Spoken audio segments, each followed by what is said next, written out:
Hello there, greetings everybody. I want to welcome you all here to the Prog Monster. My name is Murph. I am the host of this show. So we're doing the new album or the new Prog album. This is a show that this is my second, I think, because I missed last week's because of the problem I was having with the computer and the internet. But I think this is my second or possibly third episode of the year on new Prog album. So for those of you who have watched the show for years, you know I used to do What's New, it would be an album that came out in 2026. Could be from any genre, but I've now split it in two. So I have What's New still exists, but it's for everything else, and then the Prog stuff comes out on new Prog albums. So the new Prog album we're doing for today was one I was supposed to do last week, but we're doing it today. This is Anton Roolaart. I think that's how you pronounce it. The Ballad of General Jupiter is the name of the album. Released January the 17th, 26. 41 minutes, almost 42 minutes in length. It's on the Moon June Records or Anton Roulaart and Umbrella Records and Willow Records. But I think it's actually Moon June Willow Records. I could be wrong. I remember reading something and didn't copy it. I'm pretty sure that's what happened. Rave Tesser was the producer of the album. So this features Anton Roolaart on vocals, guitars, bass, keyboards, and synthesizers. Rave Tesser on piano and keyboards. Bob Kirby on drums and percussion. Walter Schuler on flute and saxophone. Roach Serchi, I think this is how you pronounce his name, Roach Serchi on backing vocals. Mark Donato on keyboards and vocals. And Sean Carolan, I believe that's how you pronounce it, Carolan, Newcastle voices. Okay. So there are a total of 8 tracks on the album. One track that's fairly lengthy. I would call it like a mini kind of epic, mini epic, I guess. That's not a bad term for it. So overall, I find this album to be somewhat tame. It's tame. It's definitely symphonic at times. It has a little bit of a pastoral feel to it, although I don't think of it as a pastoral album. Lots of keyboards and synthesizers throughout. Not a terribly heavy album, very mild, and the vocals are very indicative of that. They're very clear, mid-range, nice production sound to the vocals.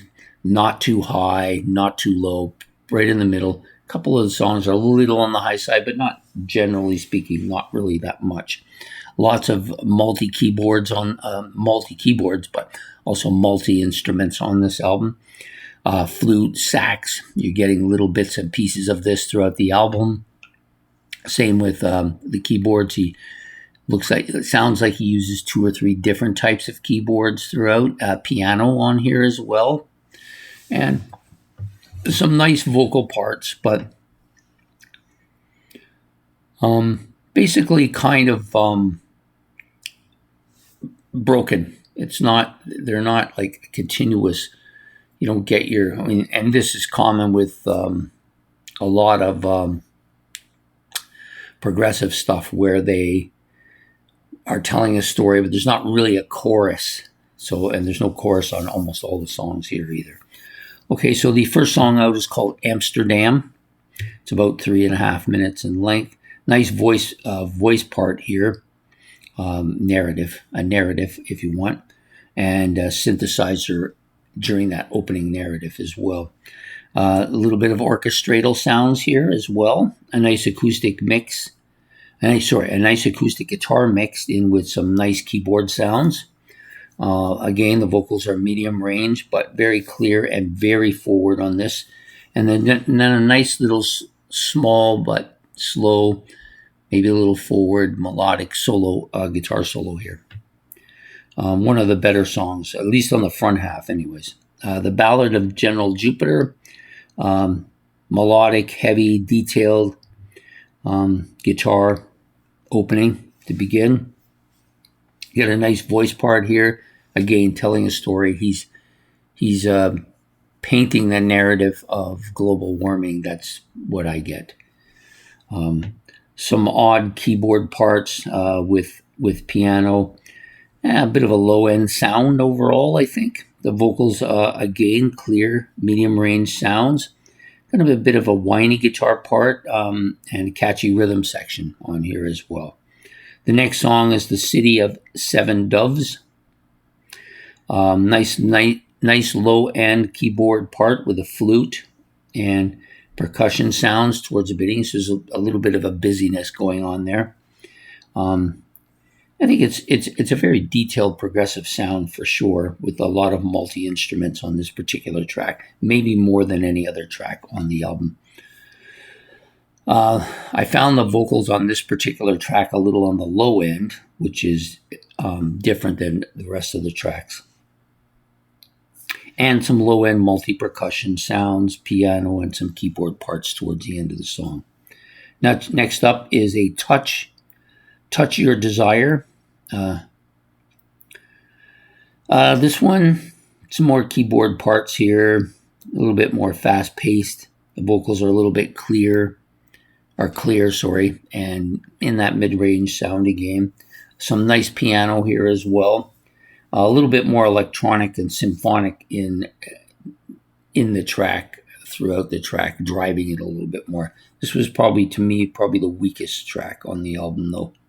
Sorry, I got something in my eye all of a sudden. Next is Star Child. Another low-end, mournful synthesizer. A nice acoustic guitar sound here. Vocals again, mid-range, clear. Good production sounds on it. The guitar is very forward, high-end noises as well, and a very strong symphonic sound on Star Child. So that's the front half. The back three tracks, I think, are the best tracks on the album. Rain is the next track. It's about 6.5 minutes in length. Very low, slow, pastoral sound opening with some synthesizers, some acoustic guitar to try and give some background to this particular area of the track. Some more heavy guitar and soloing as it goes along. The flute part and vocals are very forward, kind of an interesting sound, actually. It's different than a lot of stuff on the album. The synthesizers, I think it's a mellotron we're hearing here. Nice solo part from that. And then a sax-driven ending. You can hear the sax fairly clearly here. Probably one of the most predominant parts of this song and on the album for sax. The next up is And the Sky Turned Yellow. This is probably my second favorite track on the album. It opens with some keys, some nice acoustic guitar. So it's a bit of a dominant track. Nice flute, nice acoustic guitar, nice sax and bass. And it has a little bit more of a jazzy feel to it than some of the other tracks. It does pick up tempo. The guitar solo is dominant on the track as well. The vocals are similar to most of the previous stuff you've heard throughout the track. So a good song. I think the last track on the album, which is about almost 4 minutes, just under 4 minutes in length, Yesterday and Today, is probably my favorite track on the album. It's got this nice mellow emotional. It's a nice mellow emotional track with some nice acoustic guitar. There's a bit of a psychedelic feel here, which kind of surprised me because I didn't hear any of that anywhere else, but I hear it here on this. The vocals are typical of the rest of the album. Multi-vocal singers here, so you've got some background vocals going on as well. They're not dominant, but they're there for sure. And this track actually sounds like something you might find on the album Time and a Word from Yes. It's got that feeling to it. So I don't know if that was intentional on his part, but I could definitely hear that here. It's the one track on the album where I hear something from another band. And pretty strong album though. I didn't mind it. I don't think it was as good as I originally had expectations of it being, but I think it's a decent enough. I wasn't overly crazy about the topics of the songs, at least initially, but I kind of warmed up to the back half. He didn't continue with a kind of almost what do you call it, storytelling. Just the first 2 or 3 tracks, he stayed on the one topic that I didn't really care for. But other than that, it was pretty decent throughout the album. So I give him full marks for being a little bit on the original side. It's not as much. Doesn't really sound like too many other bands. A lot of these newer bands tend to take on elements from previous progressive rock bands and incorporate them, and you can hear them in there. But I didn't hear that too much, just on the very last track. Anyways, that's my take on this album. Anton Roolaart and his album, The Ballad of General Jupiter. So please hit the like and subscribe. If you would like to make any comments about Andrew Roolaart or about the album, you can do that in the comment section below. And we will see you all next Thursday for another episode of new prog albums or new progressive albums. Take care, have yourself a good night, and goodbye.